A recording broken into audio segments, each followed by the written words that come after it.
Wellness family, thanks for joining me here. I'm going to make a video focusing into psychiatrics, mental health, mental illness. I'm trying to plug in the other keywords in this realm because I've been through the ringer of this Western culture and society, the path that they send one through who is experiencing life, who's experiencing life. So it's key to know one's environment that they're in. And the environment here, where I grew up and I was immersed in my upbringing, was such an environment where any kind of realness, anything that's outside of their industrialized machine-like behavior, that's wrong and incorrect is how it's stated, and the protocols and procedures. Now I've heard, in the public school systems that the school counselor can actually prescribe pharmaceutical medicines right to the students, right in school.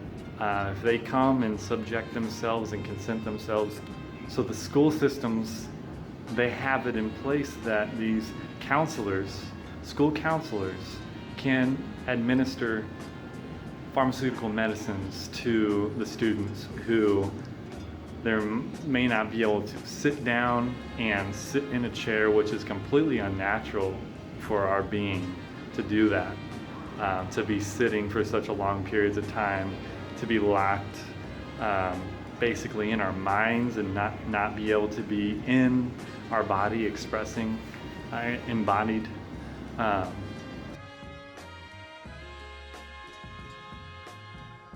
So all these different components to the way of life here, and these jobs that are available for one to consent and exchange one's well-being for a paycheck, when our true uniqueness and true presence of being is powerful, and there's no true dollar limit for like a price. There's no true price. It's priceless, the true being, the true uniqueness.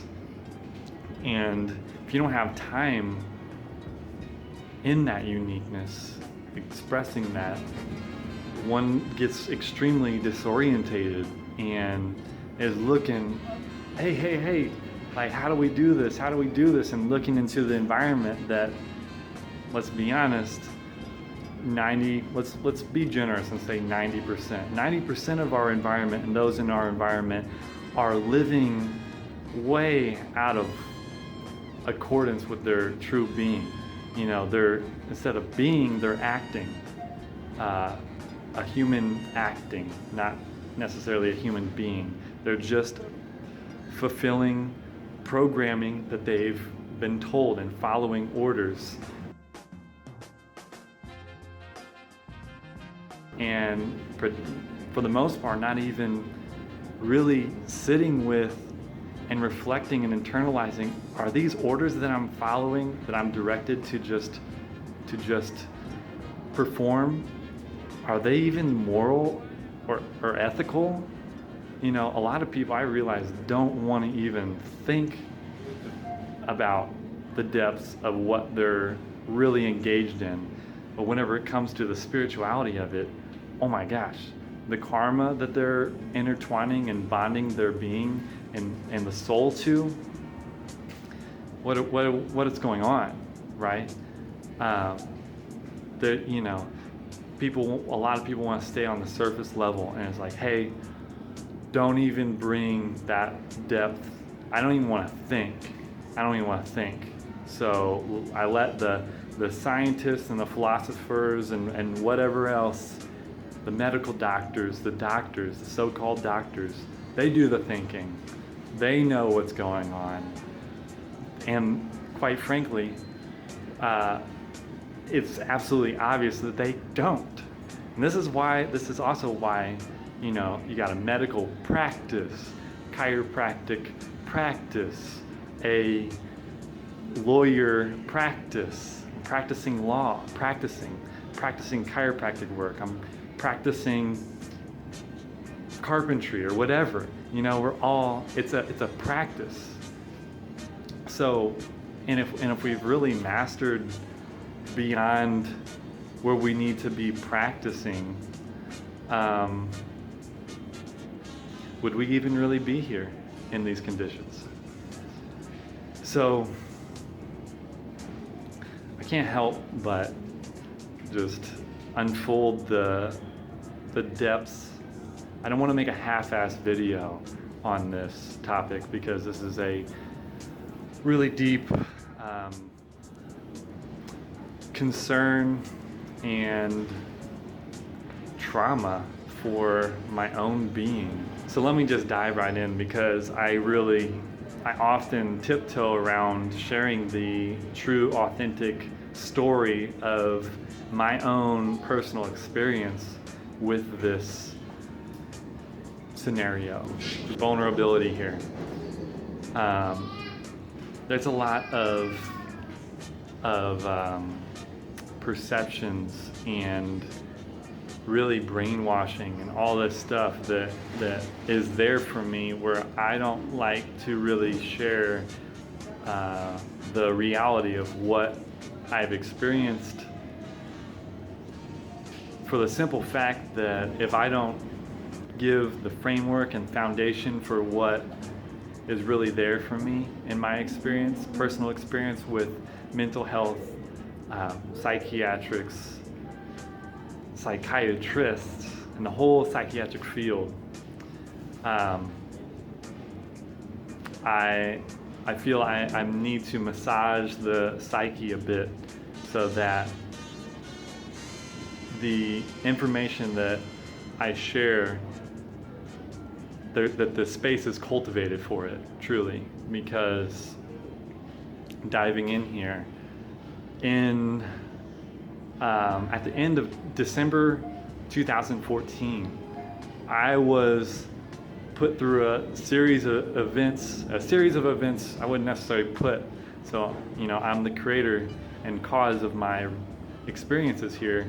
So I need to watch my language. A series of events unfolded where I found myself being pulled into a mental health facility, that wing of a hospital, the psychiatric unit, a psych ward. And I didn't realize my own rights. I didn't know anything about sovereignty at that time. I felt like I was at this current space in my timeline. I felt that I was forced there against my will, and I didn't realize that I was actually voluntarily consenting to being there, which is quite an interesting scenario. But my family submitted me into a psychiatric unit of the most nearest hospital, and lo and behold, with my inability to really ground the energy that was like the voltage that was coming through my vessel, the way that the energy was expressing was deemed bipolar schizophrenia. And that was, for me, really traumatizing. Being that the term schizophrenia and a schizophrenic is like the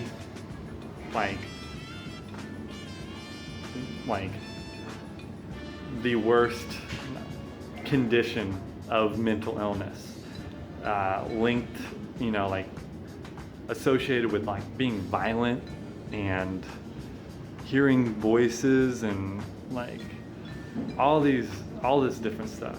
And quite frankly, I wasn't experiencing that whatsoever. Yet I was still classified as a bipolar schizophrenic. And really, I share this story in a more linear fashion of how it all built up to this in kind of like my autobiography, my own bio that I wrote, to really grasp all the elements that catalyze this level of experience for me. So I'm not going to go deep into the story of it, but I do want to touch on the experience with psychiatric medicine, so-called medicine.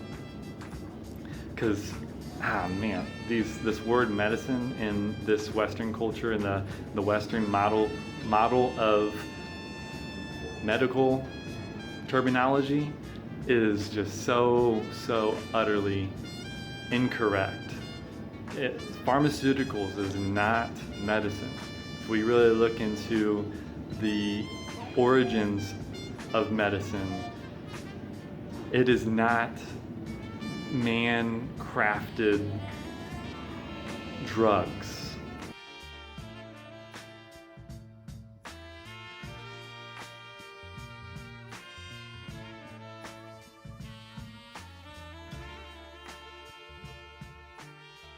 Man-crafted chemical formulations. That's not it whatsoever. It's more about looking into nature, which is the ultimate organic, natural medicine producer. It's just innately occurring. And what is naturally occurring in nature, effortless, no man intervention necessary. It's so complex what is occurring in nature that no man can even come close to replicating it. They can try, and they can attempt to plagiarize what's occurring in nature naturally. Yet really, when we really be objective and look at why that's even taking place, why man is doing that, is just for the for patenting, to patent medicine, because you can't patent something that's naturally occurring, something that grows right from the earth, right from Mother Nature. You can't patent that. You can't make money on it. And if you can't make money on it, then it's a flawed business model, is what the Western thought is. So it's ridiculous when you really get into the depths of how this is really possible and how this is operating in the world today. So once again, reorienting to my experience, personal experience of these psychiatric medicines, so-called medicines. I don't like to call them medicines. It's not medicine to me. It does not fit the framework of what I know medicine to be yet. So I'm going to call them pharmaceuticals. Is that, wow, it really disconnects the real connection that we have with the divine within our sacred bodily temple. It goes right into the um, the wiring and everything, and short circuits things. These pharmaceutical medicines really go, which aren't natural for the body. The body doesn't even know what to do with them, yet they're so they operate in such a way where they enter into the temple and just sever the what's really going on is we're having natural healing responses. The body naturally is self-correcting to bring the body into homeostasis, into equilibrium, and it does that on its own. So whenever we're sneezing, whenever we're having a cold or fever, or even cancer, these are the things that are natural healing solutions that the body naturally runs, just like say a self-cleaning oven or whatever. Like it doesn't need outside intervention. So really what needs to happen is that we need to get out of the way of the natural intelligence of the body. It's got it on lock. And it's a multitude of things, our lifestyle, what we're putting into our body, the way we're thinking. If we're thinking incorrect thoughts, being like thoughts that are disharmonic with the body,